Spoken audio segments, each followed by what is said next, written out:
Мынандай бір оқиға бар ғой. Бір күні күйеуі жұмыстан үйге келсе, әйелі тамақ дайындап жүр екен. Содан күйеуі әйеліне қарап тұрып, кел отыршы. Бүгіннен қалдырмай мен сенімен сөйлесетін бір мәселе бар. Кел отыршы деп әйелін отырғызады да айтайын десе, әйеліне ауыр тиетінін біледі. Еріксізден айтады: екеуміз ажырасайықшы. Мен сені жақсы көрмеймін, мен сенімен бірге тұрғым келмейді деді. Себебі күйеуінің жүрегінде басқа жас қызға деген махаббат бар. Сол басқа жас қызбен жүреді. Бірақ та оны әйеліне айтпайды. Содан әйелі күйеуін тыңдап болған соң ашуланбай байыппен себебін сұрайды. Екеміздің отау тіккенімізге бақандай 20 жыл болды. Осы 20 жылдан кейін екеміз ажырасуымызға не себеп болды, айтшы дейді. Бірақ та күйеуі себебін айта алмайды. Содан әйелі жылап барып төсекке жатып қалады да түнімен жылайды. Оңай емес қой. Бірге 20 жыл тұрып, 20 жылдан кейін ажырасу оңай емес қой. Таң ертеңге дейін жылап орнынан тұрса, күйеуі бір құжаттарды реттеп жүр екен. Содан әйеліне қарап тұрып, мына құжаттардың ішінде компанияның 30% және көліктің құжаты бар. Мынаны саған қалдырдым, мә ал деп әйелінің қолына ұстатады. Әйелі оны алады да жыртып күйеуінің алдына тастай салады. Оны көрген күйеуі ашуланады да есікті тарс еткізіп жауып жұмысына кетіп қалады. Содан кешкісін үйге келсе, әйелі стол басында бір қағаз жазып отыр екен. Күйеуіне қарап отырып, кел отыр сөйлесейік. Маған сенен ешқандай қаражатта керек емес. Құжатыңды да ала бер. Менің 2 шартым бар. Сол 2 шартымды орындасын, Алла қаласа мен сені босатам. Тек келіссем болды дейді. Содан күйеуі басын изейді. Әйелі тұрып бірінші шартын айтады. Екеміз 1 ай бойы жақсы отбасы сияқты өмір сүрейікші. Оған себеп екеміздің бір Алладан тілеп сұрап алған ұлымыз бар ғой. Сол ұлымыз Алла қаласа 1 айдан кейін оқуын бітіреді. Содан кейін басқа оқу орнына түсу арманы болып жүр. Сол арманына бөгет болмайықшы. 1 ай тіс жарымаш дейді. Содан кейін екінші шартын айтады. Екінші шартым, екеміз үйленген кезде есіктен бөлмеге дейін мені қалай көтеріп апардың. Тура сол сияқты мені бөлмеден көтеріп, шыға берістегі есікке дейін көтеріп апарып отырш. Күнде дейді, 1 ай бойы. Содан күйеуі ойлайды, әйелінің ақылынан алжасқан ба деп. Ішінен қуанады бір жағынан.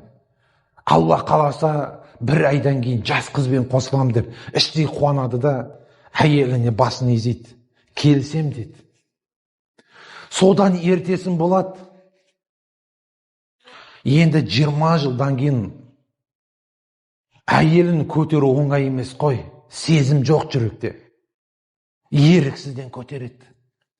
Есіктің аузына апара жатқан кезде оны көрген ұлы қуанады.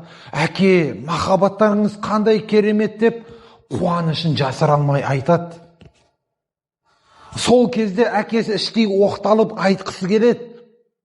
Мен сенің анаңды жақсы көрмеймін. Алла қаласа 1 айдан кейін тастайым. Мен басқа бір жақсы жас қызды жақсы көрем деп айтқысы келеді. Бірақ та іштей тынады айтпай. Күйеуінің алдында келе жатқан әйелі көзін жұмады да күйеуінің құлағына сыбырлайды: балама 1 ай бойы тіс жарма айтпа дейді, үндеме дейді. Содан күйеуі басын изеп, есіктің аузына әйелін апарады да жұмысына шығарып салып, өзі басқа жұмысқа кетеді. Содан 2-ші күн болады. 2-ші күні әйелін көтеру қиынға соқпай, тез көтеріп есіктің аузына апара жатқан кезде әйелінің жүзіне көзі түседі. Басқа уақыттарда әйеліне көңіл бөлмеген ғой. Қараса әйелінің жүзі нұрланған, бірақ та көздерінің маңайында ұсақ-ұсақ әжімдері бар.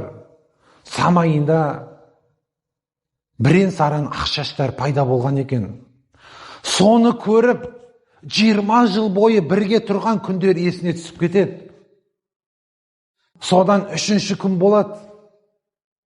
3-ші күні әйелін көтеріп келе жатқанда жүрегінде сондай бір ерекше сезім пайда болады. 4-ші күн болады. 4-ші күні көтерген кезде 20 жыл бұрынғы әйелін көтерген кездегі сезімдегідей тура сондай сезімге бөленеді. Әйелін жақсы көре бастайды. Содан күнде әйелін көтерген сайын әйел екеуі бақытқа бөленеді. Содан біраз уақыттар өтеді. Күйеуі бір күні жұмыстан келсе, әйел киімдерін өлшеп жүр екен.